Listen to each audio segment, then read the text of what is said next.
اعوذ باللہ من الشیطان الرجیم بسم اللہ الرحمن الرحیم ام یحسدون الناس، کیا یہ لوگ اہل کتاب یعنی یہودی حسد کرتے ہیں الناس لوگوں سے، یعنی لوگوں سے مراد حضور علیہ السلام سے، صحابہ کرام سے، عربوں سے، کس بات پر؟ علی ما آتاہم اللہ، اس چیز پر جو اللہ نے ان کو عطا کی ہے، من فضل ہی، اپنے فضل سے۔ فقد آتینا، اے یہودیوں پس تحقیق ہم نے بے شک دی ہے، آل ابراہیم، ابراہیم علیہ السلام کی آل کو بھی، الکتاب، کتاب، والحکمہ، اور حکمت، وآتیناہم، اور ہم نے دی ہے ان کو، ملکا عظیما، بڑی سلطنت۔ فمنہم، پس ان یہودیوں میں سے بعض، من آمن بھی، ایسے ہیں کہ جو اس رسول پر ایمان لے آئے، بعض ایمان لے آئے ہیں، ومنہم من صد عنہ، اور ان میں سے بعض وہ ہیں جو اس سے لوگوں کو روکتے ہیں، دین اسلام کو قبول کرنے سے رکاوٹ بنے ہوں۔ وکفا بجہنم سعیرا، اور کافی ہے جہنم بڑکتی ہوئی آگ۔ ان الذین کفروا، بے شک وہ لوگ جنہوں نے کفر کیا، بھی آیاتنا، ہماری آیتوں کا، ہمارے قرآن کا انکار کیا، سوف، ان قریب، نصلیہم، ہم داخل کریں گے ان لوگوں کو، نارن، جہنم کی آگ۔ اور ان کی کیفیت کیا ہوگی کہ کلما، جب بھی، نضجت، جل جائیں گے، جلودہم، ان کے چمڑے، جب کبھی ان کی جسم جل جائیں گے، ان کی چمڑے اور کھالیں جل جائیں گی، تو بدلناہم جلودا غیرہا، تو ہم اس کے بدلے میں دوسری کھال پیدا کر دیں، ہم ان کے لیے دوسری کھالیں تبدیل کر دیں گے، لیذوقوا العذاب، تاکہ وہ ہمیشہ عذاب چکھتے رہیں، تاکہ وہ عذاب کو چکھیں۔ ان اللہ کان عزیزا حکیما، بے شک اللہ تعالیٰ زبردست حکمت والا ہے۔ والذین آمنوا، اور دوسری طرف وہ لوگ جو ایمان لائے، وعملوا الصالحات، اور نیک اعمال کیے، سندخلہم، ان قریب ہم ان کو بھی داخل کریں گے، جنات، باغات کے اندر، جنتوں کے اندر۔ کیسی جنتیں؟ ایسی جنتیں کہ تجری من تحتها الانہار، جن کے نیچے نہریں جاری ہوں، خالدین فیہا ابدا، وہ اس جنت میں ہمیشہ ہمیشہ رہیں گے، اور اس جنت میں ان کے لیے، لہم فیہا، ان کے لیے اس جنت میں، ازواج مطہرہ، پاکیزہ بیویاں ہوں گی، وندخلہم ظلا ظلیلا، اور ہم ان کو داخل کریں گے گھنی چھاؤں میں، گھنے باغات میں۔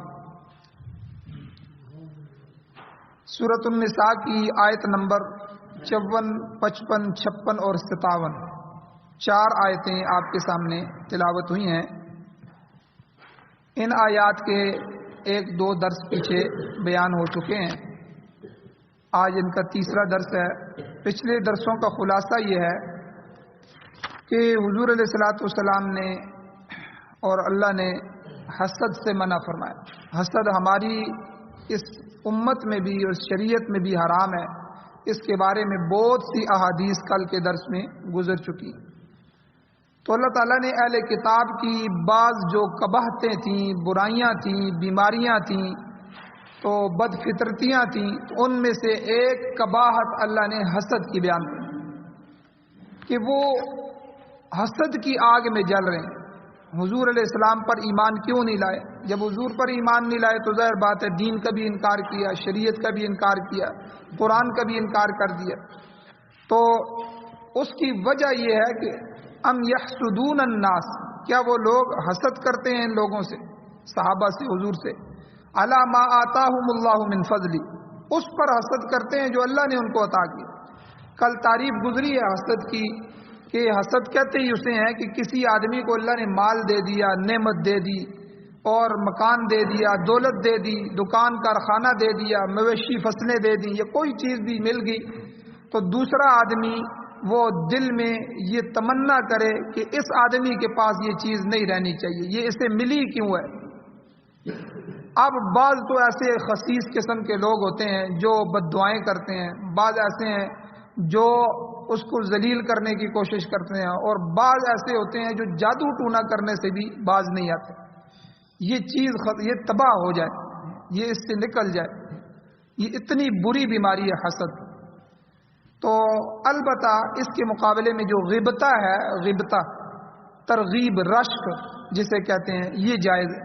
یعنی یہ بندہ دعا کرے، اے اللہ آپ نے یہ نعمت میرے اس بھائی کو عطا کی ہے اور اے اللہ بہت اچھا کیا، تو آپ اس کو یہ نعمت نصیب فرمائیں، اے اللہ مجھے بھی ضرورت ہے، مجھے بھی عطا فرمائیں۔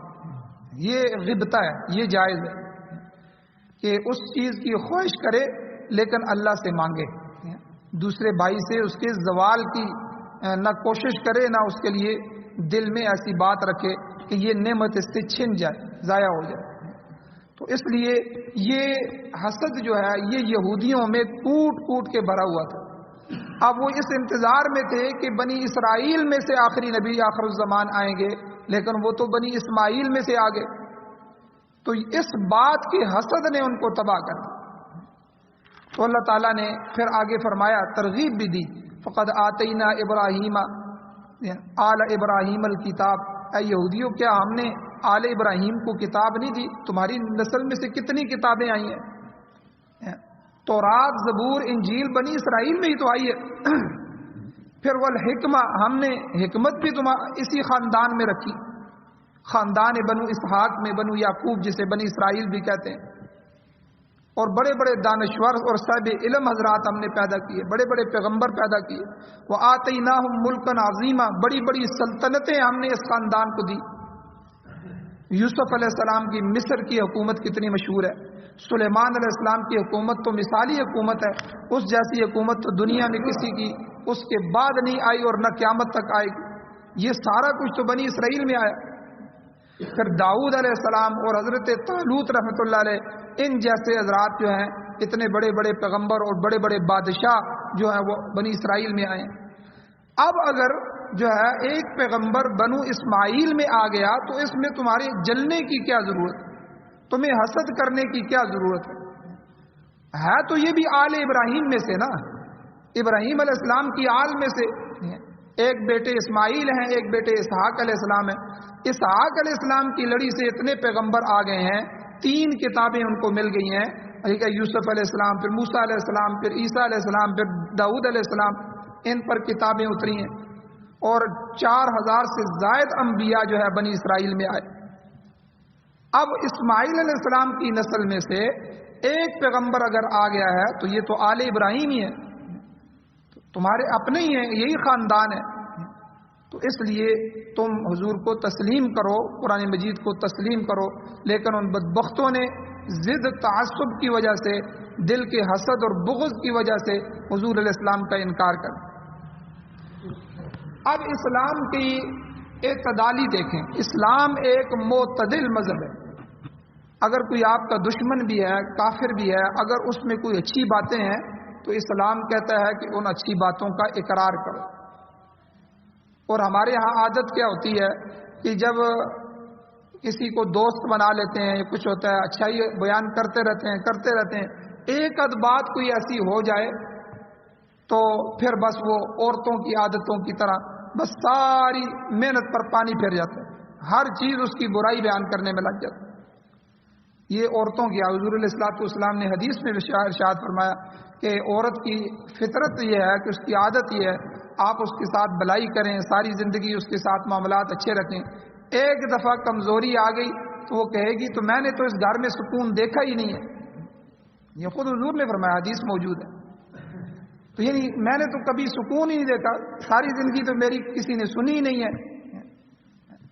تو یہ ناشکری کی جو عادت ہے، کئی عادتیں عورت میں بڑی اچھی خصلتیں بھی اللہ تعالیٰ نے رکھی ہوئی ہیں، تو لیکن ایک یہ عادت جو ہے، اسی لیے حضور نے ایک دوسری حدیث میں فرمایا طلاق سے بچنے کے لیے، حضور نے فرمایا کہ عورت کو ٹیڑھی پسلی سے بنایا گیا، اما حوا کو حضرت آدم علیہ السلام کی پسلی سے بنایا گیا، تو پسلی جو ہے وہ ٹیڑھی ہے، تو ٹیڑھا پن اس میں رہے گا، اس کا حسن بھی اسی طرح ہے، تو اس لیے پسلی کو سیدھا کرنے کی کوشش نہ کرنا، یہ ٹوٹ جائے گی۔ تو اس لیے معاملات کو چلانے کے لیے یہ ترغیبات حدیث میں دی ہیں کہ بھائی گھر میں اونچ نیچ آ جاتی ہے تو مردوں کو اللہ نے ذرا بڑا بنایا ہے تو اس کا یہ مطلب نہیں ہے کہ اس پسلی کو ٹیڑھا کو سیدھا کرنا شروع کر دو. بس معاملات کو حل کرتے رہو، جی جان کرتے رہو، معاملات کو چلاتے رہو، کیونکہ آگے پوری نسل ہے، پورے معاملات ہیں. اگر یہ گھر کے نظام خراب ہو جائیں تو معاشرہ سارا خراب ہو جائے گا. تو بہرحال یہودیوں کی بھی یہ عادت تھی. تو اللہ تعالیٰ نے جو ہے قرآن مجید میں اعتدال کے ساتھ ان کو بیان فرمایا کہ اللہ تعالیٰ نے فرمایا کہ یہودی سارے ایک جیسے نہیں. فَمِنْهُمْ مَنْ آمَنَ بِهِ، ان میں سے بعض ایسے ہیں جو ایمان بھی لائے ہیں، جنہوں نے واقعی حضور اس میں حضرت عبداللہ بن سلام رضی اللہ تعالیٰ عنہ، اطراف مدینہ میں 10 بڑے بڑے یہودی علماء تھے.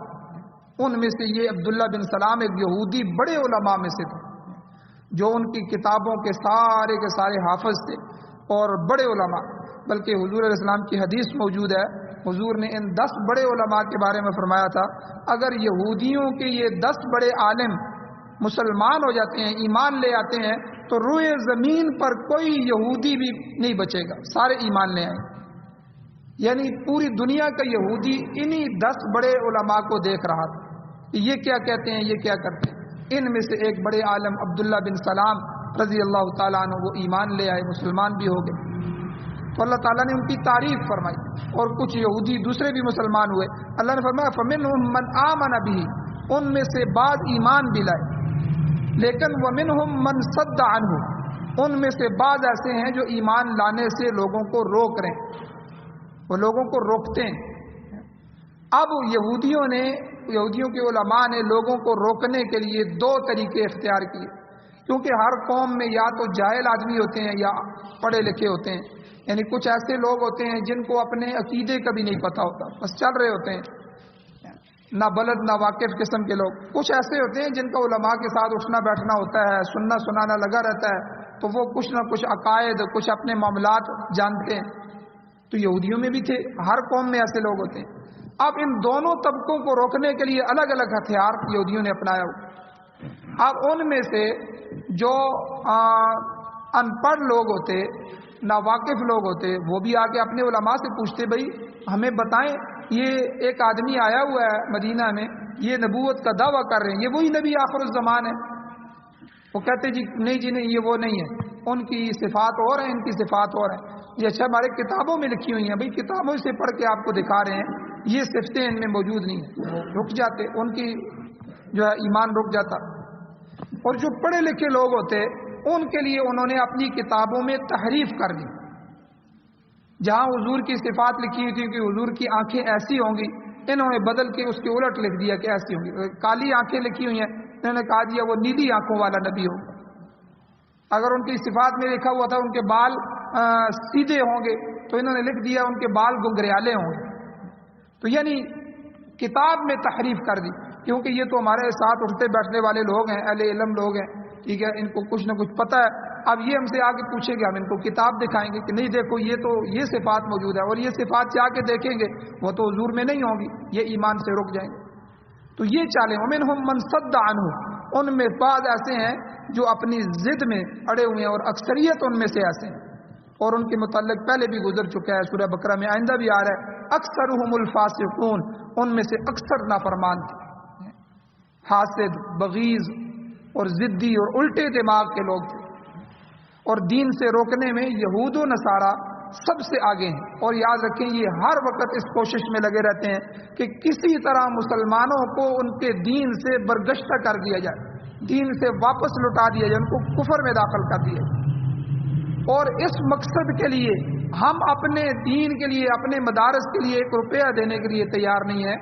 آپ اندازہ لگائیں کہ یہود و نصارہ پوری دنیا میں اپنے ڈالر، اپنی توانائیاں، اپنے مال و دولت اس بات پر خرچ کر رہے ہیں کہ مسلمان اسلام سے پھر جائے. کسی طرح اگر یہ پھرتا نہیں ہے تو دوسرا حملہ ان کا یہ ہے مسلمانوں پر، ان کو اپنے دین میں شک میں مبتلا کر، اپنے مسائل اور عقائد میں شک میں مبتلا کر دو. آپ اسی سلسلے میں دیکھیں نا کتنی عیسائی اور یہودی مشینریاں جو ہے اس پر پوری طرح پوری دنیا میں کام کر رہی ہیں. پوری دنیا میں یہ مشن اسپتال، مشنری، ٹھیک ہے، یہ مشن سکول مشینری سکول ہیں، ان کے مشینری اسپتال ہیں، NGOs ہیں پوری دنیا کی، ان کے مقاصد یہی ہیں، ان کی عورتوں کو گھروں سے باہر نکالو، چاہے تمہیں جو ہے اس کے لیے کاروبار کا لالچ دینا پڑے، ان کو نوکری کا لالچ دینا پڑے، ان کو تعلیمات کے کرنے پڑے۔ جب یہ تعلیمی سلسلوں میں بھائی عورت جو ہے اس کی تعلیم اتنی ہونی چاہیے جتنی وہ پڑھ لکھ سکے، بس اس کے بعد اس کو عالمہ بناؤ، اس کو قرآن و سنت کی تعلیم دو، تاکہ اس نے آگے جانا ہے، اپنی نسل کو بڑھانا ہے، اس نے آگے جا کے اپنی نسل کو ترویج دینا ہے، اپنی نسل کی تربیت کرنی ہے۔ اب عورت ہی اگر ملازمت میں پڑ جائے، عورت ہی نوکریوں میں پڑ جائے، عورت ہی تعلیمی سلسلے میں اپنی زندگی کو خراب کر لے، تو پھر نسل کا کیا ہوگا؟ نسل انسانی بگڑ جائے گی۔ تو عورت پر اللہ تعالیٰ نے بہت بڑی ذمہ داری رکھی ہے، اولاد اور اولاد کی تربیت کی۔ اسی لیے حضور علیہ الصلوۃ والسلام نے جب ماں کا مقام بیان فرمایا تو 3 دفعہ صحابی کو کہا کہ تیرے اوپر تیری ماں کا حق ہے، پھر پوچھا اس کے بعد حضور، پھر فرمایا تیری ماں کا حق ہے، پھر پوچھا، پھر فرمایا تیری ماں کا حق ہے، چوتھی دفعہ فرمایا پھر تیرے باپ کا حق ہے، کیونکہ ماں کا مقام اتنا زیادہ ہے اور ماں کی ذمہ داری بہت زیادہ ہے۔ اس نے پوری نسل کو پڑھانا ہے، نسل کو سکھانا ہے، اسی نے تو کلمہ سکھانا ہے، اسی نے تو لوری میں سب کچھ بچے کو سکھانا ہے۔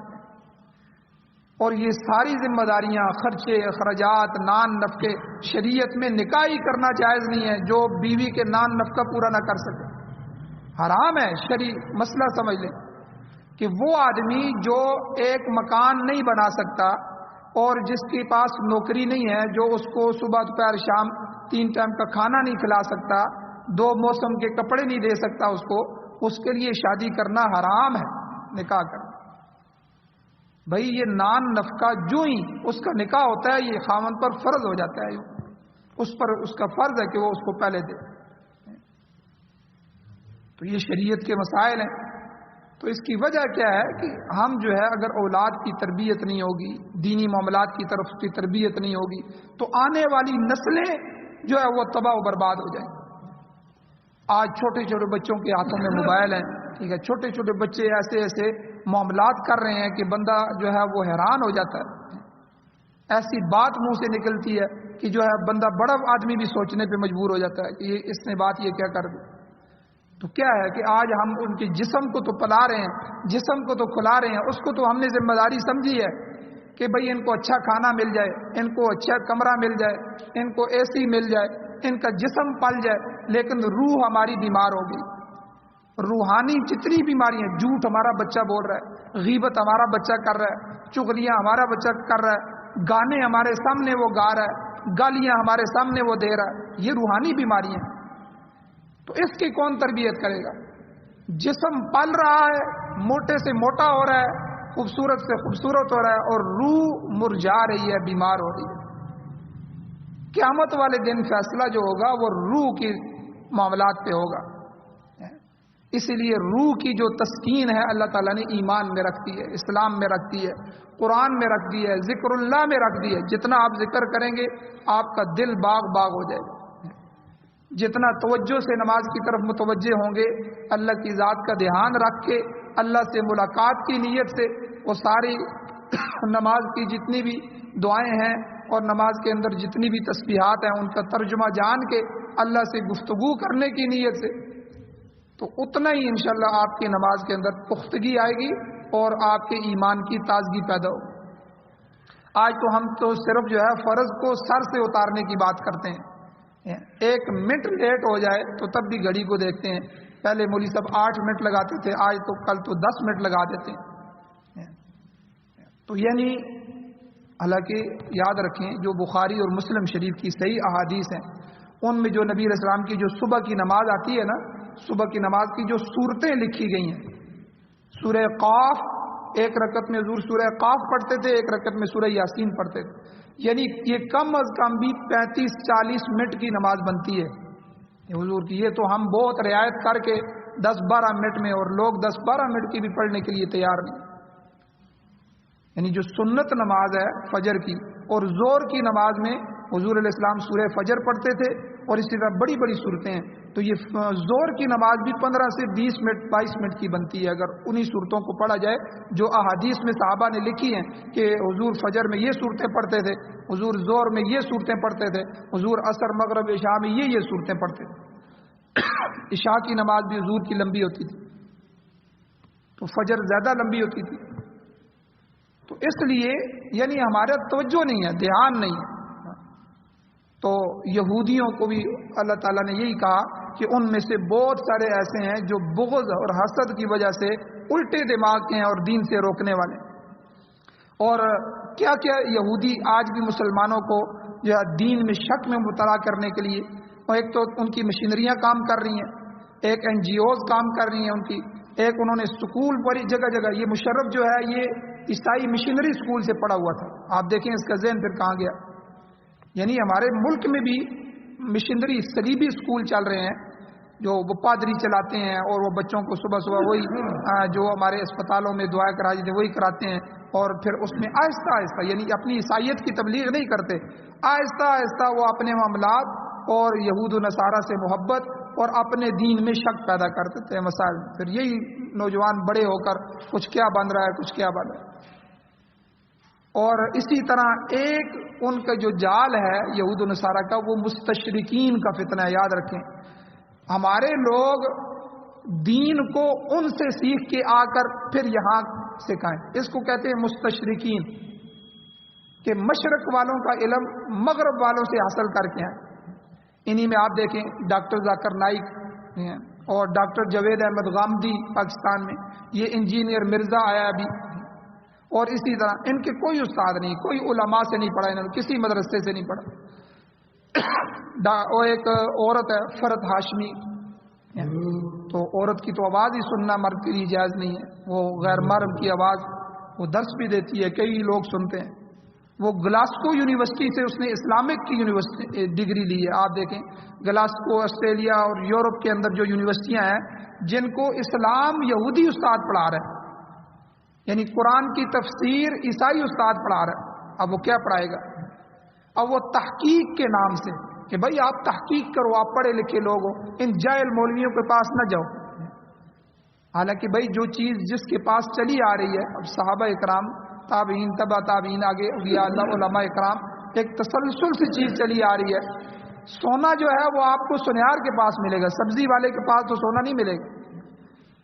اسی طرح جو چیز جس کے پاس ہوگی اسی کے ساتھ ملے گی. اب ڈاکٹر سے آپ کو طب بھی ملے گی, ڈاکٹری ملے گی, انجینئر سے آپ کو انجینئرنگ ملے گی, انجینئر سے علم دین تو نہیں ملے گی. اب سب سے بڑا فتنہ یہ ہے کہ نوجوانوں کے دل میں یہ بات ڈالی جاتی ہے کہ بھئی یہ جاہل لوگ ہیں علماء, ان کو کوئی پتہ نہیں ہے, آپ اتنے پڑھے لکھے ہو آپ کیوں نہیں تحقیق کرتے؟ کتابیں موجود ہیں, آپ خود پڑھو. مجھے آپ بتائیں ایک بچہ جو ہے وہ MA انگلش کر لیتا ہے, وہ انگلش اسی طرح بولتا ہے, انگلش پڑھ لیتا ہے, MA ہے, کیا اس کو کوئی کہتا ہے کہ بھئی آپ ڈاکٹری کا کورس کیوں کرتے ہیں؟ 5 سال کا کورس کرو گے, بازار سے کتابیں مل جاتی ہیں, اب آپ اتنے پڑھے لکھے ہو خود ڈاکٹری کرو. بلکہ اس کے خلاف پرچہ بھی ہوگا اگر وہ ایسی ڈاکٹری کر بھی لیتا ہے خود اپنے آپ سے پڑھ کے استاد کے بغیر, اسے میڈیکل کالج میں داخلہ لینا پڑے گا.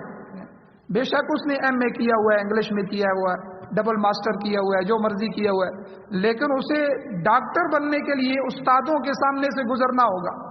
حالانکہ وہ پڑھا لکھا ہے, انگلش بول لیتا ہے, انگلش سمجھ لیتا ہے, اس کے پاس ڈگریاں موجود ہیں, لیکن کوئی حکومت کوئی ادارہ اس کو یہ اجازت نہیں دے گا کہ تم میڈیکل کی ڈگری کے بغیر کسی کا آپریشن کر, بھلے پڑھا لکھا ہو.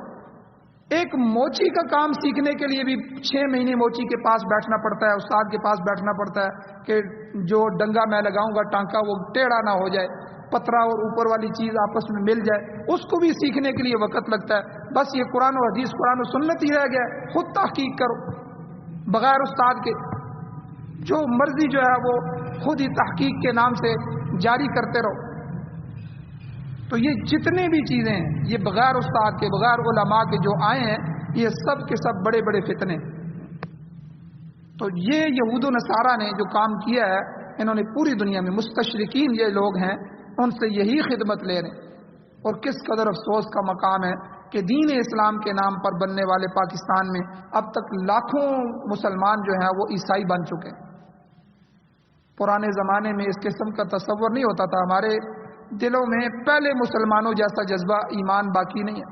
قرون اولیٰ میں اگر کوئی مسلمان دین سے پھر جاتا تھا تو تمام اہل اسلام پر قیامت ٹوٹ پڑتی تھی، یہ عیسائی کیسے ہوگا، یہ مرزائی کیسے ہو گیا، یہ شیعہ اور روافض کیسے ہو گیا۔ تو وہ سمجھتے تھے کہ ایک آدمی کے مرتد ہونے سے ان کی ساری دنیا تباہ ہو گئی، مگر آج لوگ کتنی تعداد میں عیسائی ہو رہے ہیں، مرزائی کتنے لوگ ہو رہے ہیں، یعنی حضور کی نبوت کا انکار کر کے مرزا قادیانی کو نبی مان کر۔ کوئی ٹس سے مس نہیں ہوتا، ختم نبوت کا کام کون کرے گا؟ ہم اپنی اولاد کو حضور کی ختم نبوت نہیں سکھائیں گے، ہمیں بنیادی عقیدے کا نہیں پتہ، ہمیں نہیں پتہ تو ہماری اولاد کو کیا پتہ ہوگا؟ صحابہ کے بارے میں ہمارا عقیدہ کیا ہے اور حضور کی ختم نبوت کے بارے میں ہمارے عقائد کیا ہے؟ اسی طرح جو ہے اہل اسلام کی قیامت، آخرت، قبر، حشر کے جو عقائد ہے، یہ عقائد ہی ہماری بنیادی عقائد ہم کو پتہ نہیں۔ 4 خلفائے راشدین کے نام ہم نہیں بتا سکتے۔ تو اس لیے یہ ساری یہود و نصارہ کی محنت ہے، ایک ڈگر پہ ایک تعلیم کو انہوں نے اجاگر کیا اور دینی تعلیم کو انہوں نے جاہلیت کے پلڑے میں ڈال دی۔ یہ تو علماء کی محنت ہے، انہوں نے دین کو باقی رکھا ہوا ہے، ورنہ جس دن مدارس بند ہو گئے، جس دن علماء کی یہ زبانیں بند کر دی گئیں تو آپ دیکھیں گے یہاں سارے ننگے ناچ رہے ہیں۔ آج بھی یہود و نصارہ اور ان لوگوں اور مرزائیوں کے سامنے اور روافض کے سامنے اور ان این جی اوز کے سامنے اور ان یہودی اور عیسائی مشن کے سامنے سب سے بڑی جو دیوار بنے ہوئے ہیں وہ یہی علماء ہیں۔ اور وہ لوگ اپنی زبان سے کہتے ہیں کہ جب تک یہ علماء پاکستان میں، ان کو دباؤ، ان کے مدارس کو پابند کرو، ان کے مدارس کو ختم کرو۔ تو اس لیے یہ یہود و نصارہ یہ ہمیشہ سے اللہ تعالیٰ نے قرآن میں فرمایا فَمِنْهُمْ مَنْ آمَنَ بِهِ، ان میں سے کچھ تو ایمان لائے ہیں، لیکن وَمِنْهُمْ مَنْ صَدَّ عَنْهُ، ان میں سے اکثر جو ہے وہ اس دین سے جو ہے اللہ اور اللہ کے رسول سے لوگوں کو روکتے ہیں۔ اپنی توانائیاں، اپنی دولتوں کے انبار انہوں نے جو ہے لگا، اور تاریخ میں لکھا ہوا ہے بڑی بڑی صلیبی جنگیں جب بھی ہوئیں، یہود اور نصارہ نے اپنی بچیاں تک استعمال کرتے ہوئے دریغ نہیں کیا، اپنی عورتوں کو بھی استعمال کیا، اپنی عزتوں کو بھی داغدار کیا کہ اسلام نہیں پھیلنا چاہیے۔ اب اسی کعب بن اشرف کو دیکھیں کہ ادھر مدینہ میں حضور سے صلح کر رہا ہے اور اس پر میثاق مدینہ جو ہے اس پر دستخط کر رہا ہے، اور 70 آدمی لے کے جو ہے مکہ بھی پہنچ گیا مشرکین کے پاس، ہم نے دستخط کر دیے ہیں لیکن تم ان پر حملہ کرو، اور ان کو یقین دلانے کے لیے پیچھے گزرا ہے کہ انہوں نے کہا کہ ہمیں یقین نہیں ہے، ابو سفیان تھے اس وقت، تم ہمارے بتوں کو جو ہے سجدہ کرو، تو اس نے سجدہ بھی کر لیا۔ یعنی اتنا گر جاتے ہیں کہ حالانکہ آسمانی مذہب ہے یہود، اس میں بھی شرک جائز نہیں ہے، وہ سمجھتا تھا اور ان کے بڑوں میں سے تھا، عالم تھا، لیکن سجدہ بھی کر لیا، پھر جو ہے جو کچھ وہ کہتے رہے وہ مان لیا، صرف اسلام دشمنی۔ تو آج بھی اللہ تعالیٰ نے ایسے لوگوں کے بارے میں آخر میں فرمایا وَكَفَى بِجَهَنَّمَ سَعِيرًا، ان کے لیے جہنم کی بڑکتی ہوئی آگ کافی ہے، وہ لوگ بچ نہیں سکتے، آخر پکڑے جائیں۔ اللہ تعالیٰ سے دعا ہے اللہ ہمیں عمل کی توفیق عطا فرمائے۔ آمین۔ الحمدللہ رب العالمین والعاقبۃ للمتقین والصلاۃ والسلام علی رسولہ النبی الامی الکریم۔ یا اللہ ہماری اور ہماری نسلوں کے ایمان کی حفاظت فرمائی، یا اللہ کمیوں کو تائیوں کو معاف فرمائی، قرآن و سنت کو پڑھنے، پڑھانے، سننے، سنانے، اس کی اشاعت کرنے، اس کی تبلیغ کرنے کی توفیق عطا فرمائی، سعادت والی زندگی اور شہادت والی موت نصیب فرمائی۔ یا اللہ قرآن و سنت کو بطور آئین، بطور دستور، بطور ضابطۂ حیات ہمیں نصیب فرمائی۔ پاکستان سمیت پوری دنیا میں امارت اسلامیہ شریعہ خلافت راشدہ کا قرآن و سنت والا نظام ہمیں نصیب فرمائی۔ یا اللہ جو حضرات پریشان حال ہیں ان کی پریشانیوں کو دور فرمائی، جو بیمار ہیں ان کو شفا عطا فرمائی۔ یا اللہ جو حضرات ایمان کی حالت سے اس دنیا سے جا چکے ہیں یا اللہ ان سب کی بخشش فرمائی۔ صلی اللہ تعالی علی خیر خلقہ محمد وآلہ وأہل بیتہ وازواجہ وعطرتہ اجمعین برحمتک یا ارحم الراحمین۔